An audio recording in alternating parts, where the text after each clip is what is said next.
got to get away from this at some point because it's too out of control. Tell me that again? You got to get away from this at some point. It's too out of control, you know? What feels out of control about just on the camera? Well, I mean, just, yeah, this right here, yeah. The NFL draft can be dizzying. Still, in 2005, 6 of the country's best college players came to New York to ride the whirlwind. What do we got, 5 offensive guys here and 1 defensive guy? That's it. Just stand I don't know if there's a message there. Besides Aaron Rodgers, there was fellow QB Alex Smith, wide receiver Braylon Edwards, running backs Ronnie Brown and Cedric Benson, and cornerback Antrell Roll. Hey, come on, Alex, give me a smile. No question where the main focus was. Good luck being the number 1 in the draft. It looks like now. We'll see. Congratulations. Thank you. Appreciate it. The projection is 2 quarterbacks, pick them. Obviously, Aaron Rodgers and Alex Smith were the 2 quarterbacks. We felt that they were the 2 best players in the draft that year. That's something that we established early in the process. And don't hurt yourself, okay? There's a draft some more. Everyone knows that quarterbacks are glamorous and camera-friendly. What no one knew was whether Rodgers or Smith would be the top pick. Aaron Rodgers, you talked about a guy a week and a half ago, looked like Aaron was going to be the guy. He said, oh, we'll have him signed maybe by the middle of next week, everybody thought. Then the audibilization back to Alex Smith. Teams can tell you one thing the night before the draft and another thing happens the next day. So, right now, I've kind of said on that nothing's for sure. Even though all the conversation was about its choice between the 2 guys, to me it was never much of a choice. I absolutely thought the 49ers would take Aaron Rodgers. San Francisco has the first pick. They need a quarterback. Guess what? Aaron Rodgers is right across the bay. They've seen him play at Berkeley. This is a no-brainer. Like, I'm from Chico, 3 hours away, went to Berkeley, best quarterback in the draft. I mean, let's make it happen. I know for me personally, the longer I went in through the evaluation, the more I liked him. I remember the interview with Mike McCarthy, who was the offensive coordinator at the time. It was about 45 minutes, and I felt better about that than I did with all my interviews at the Combine and my interview with Cleveland and Miami that I'd done already that year. And I said, you know what? They have to be impressed. In regards to his workout, I thought it was clearly the best, or one of the best workouts I've ever seen live by a college prospect. I really felt like after my interview with the 49ers that there was no way that they wouldn't pick me. It was going to be a perfect fit, me and San Francisco, my childhood team, and I was going to be wearing the red and gold. Welcome to the Jacob Javits Convention Center in New York City and to the 2005 National Football League College Draft. The first selection in the 2005 NFL Draft belongs to the San Francisco 49ers, who are now on the clock. Every player in the Javits Center green room harbored dreams of going number 1. But one of them had a very specific reason for thinking he'd go first. But I know I asked him straight up what they were going to do, and he said, I think we're going to pick you, which I never forgot. Tom Condon, the agent for Alex Smith, felt different. What do you think? Are we going number 1? So did Ronnie Brown's agent. He thinks Alex Smith's going to go 1. He thinks Braylon's going to go 2. I think most people had Alex Smith number 1 overall, but there were some people that felt like Aaron Rodgers was in the same conversation. We thought that Rodgers was the better prospect. Going into it, everybody said, it could be this, could be that. No, it's not going to be. I'm going to take Aaron Rodgers. Number 1 pick, 2005 draft. The commissioner has the card. With the first selection in the 2005 NFL Draft, the San Francisco 49ers select Alex Smith, quarterback, Utah.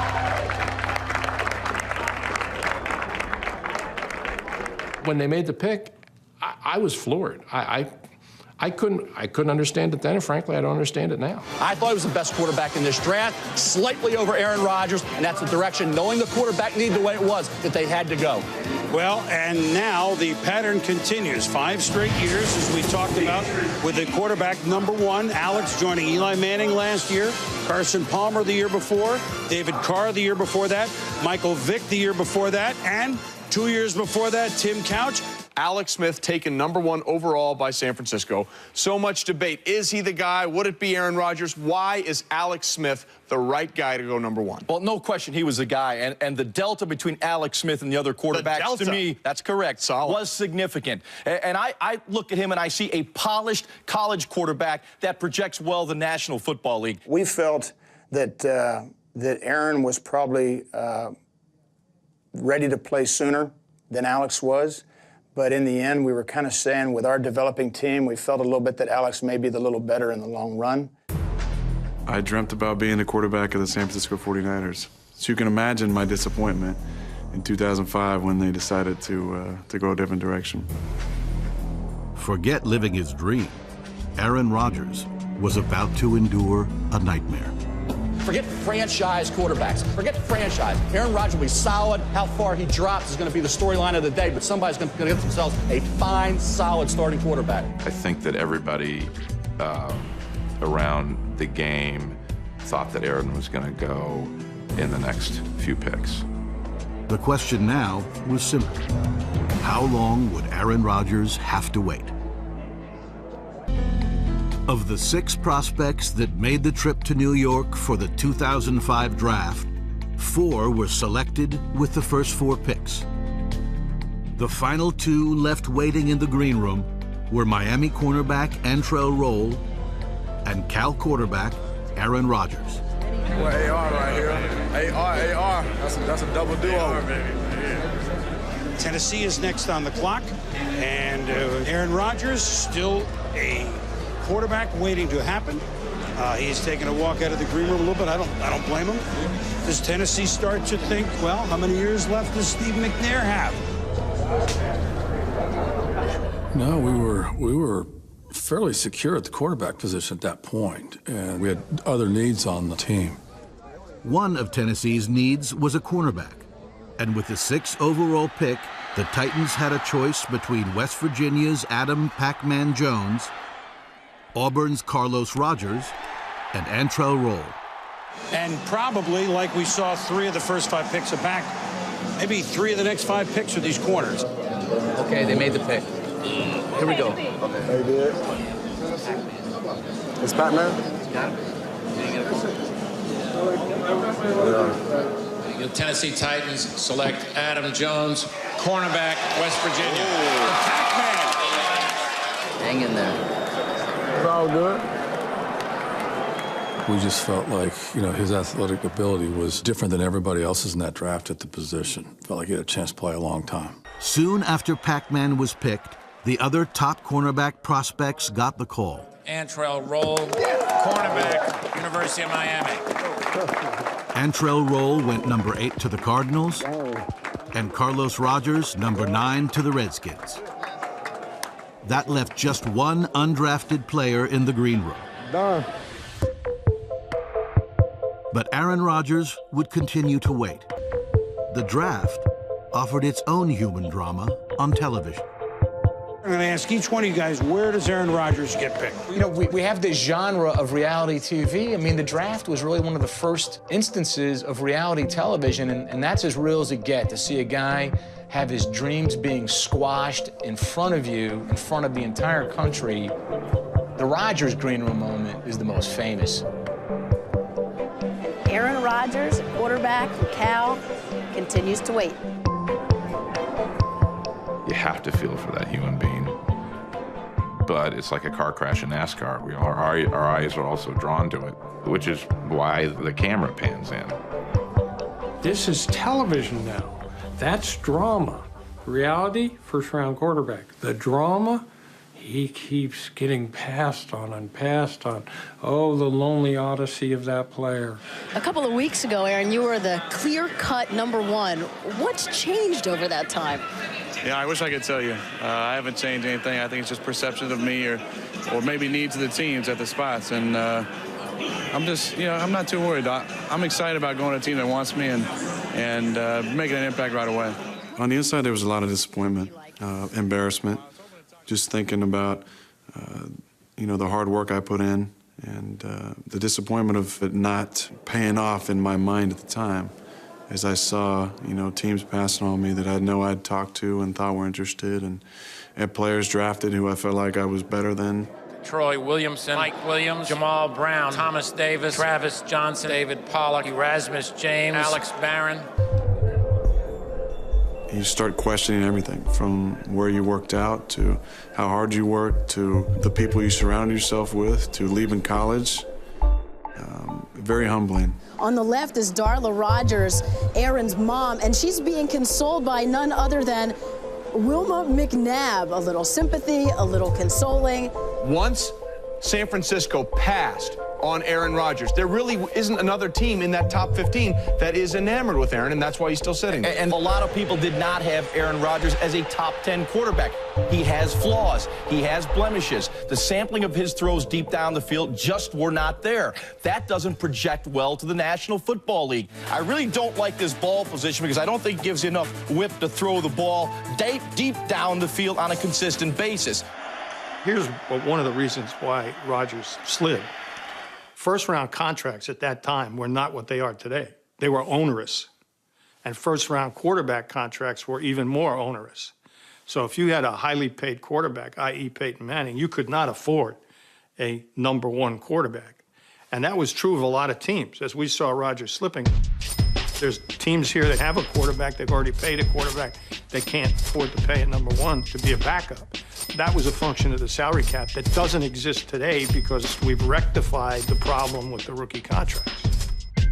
We said if it gets past 16, the first spot you could go to is 24, which is Green Bay. I said, man, 24? Well, I took a lot of heat, especially from my buddy Rich Eisen prior to that draft, because I had Aaron Rodgers going 24 to Green Bay in my mock draft. The Green Bay Packers select, and I hold my breath when I hear you say this, but go ahead and say it, the Packers select who? At number 24, the Packers proudly step to the podium and take the successor to Brett Favre, Aaron Rodgers. How in the world does Aaron Rodgers drop that far? Teams either didn't need a quarterback, didn't have cap space for a quarterback, or had head coaches whose jobs were on the line and probably didn't want a rookie quarterback. The 49ers had chosen Alex Smith, #1. Hours later, they would have the 33rd overall pick at the top of the second round. When Aaron began to drop as he did, we actually at one point started to talk, look, guys, if he gets to the end of it, do we take them both? And we actually had the conversation, hey, if Aaron's sitting there as well, do we want to pull the trigger on both of them? Things could get interesting now for Aaron Rodgers, possibly Green Bay looking for a quarterback. No one's really sure how much longer Brett Favre will play. About 3 or 4 days before the draft, I was convinced that the best thing to do if he got to us was pick Aaron Rodgers. We draft based on what we consider to be the best player available, or we try to. We weren't going to do anything crazy, moving up and things like that, but we were just going to let the draft play itself out and hope against hope that it would work out. I told him at the time when I made the call and then told him we were going to pick him that I thought maybe some divine intervention had played a part. With the 24th selection in the 2005 NFL Draft, the Green Bay Packers select Aaron Rodgers, quarterback from California. There you go.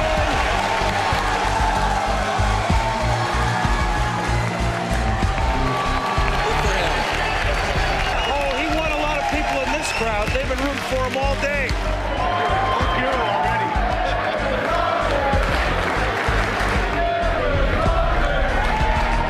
Once I was picked, I think the reality of living out a childhood dream and, you know what, I'm in the NFL now. Let's focus on the positives started to kick in. Some things are definitely worth waiting for. And Aaron Rodgers, quarterback out of Cal, had to wait almost 5 hours. What was this day like for you? Well, it wasn't the easiest day, but yeah, it was a long day. Not a lot of things went the way we thought they'd go, but I'm just so excited about being able to go to a team that wants me and a team that I can learn from the greatest quarterback of our day right now, and I'm just excited to get out of that green room, and I couldn't be happy with the team that picked me and what next year and the years to come is going to look like being a Packer. It's kind of ironic, the guy that probably faced the most, if you want to call embarrassment, during the draft, the camera's on you and everything, and you're following, is, he turns out to be the best one in the entire draft. As it shows today, he made a lot of guys' careers just by that one pick. When I look back on players that have made it versus players that haven't and where they've been drafted in the draft, there's really no rhyme or reason to it. You know, the best of us bat over time about 575. But that varies from year to year. There are drafts that are great and drafts that are not so great. The 2005 draft may be best remembered for two quarterbacks. One who waited nearly 5 hours to be selected, and one chosen first overall. And never, ever doubt Alex Smith again. Listen, Alex Smith has gone on. He's had a fine career. He really has. And he's a good player. But it's not even close between the two guys. And it still baffles me to this day why the choice went down the way it did. It was difficult, but it was honestly the best thing to happen to me. I was 21 years old. I thought I was the best thing since sliced bread, and I needed a little bit of humble pie. I'm not complaining right now. Where I'm sitting, my career looks pretty good.